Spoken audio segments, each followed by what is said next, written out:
ولم يمسسني بشر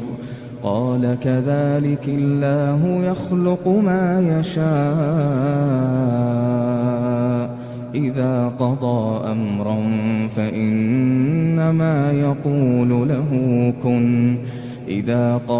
أمرا فإنما يقول له كن فيكون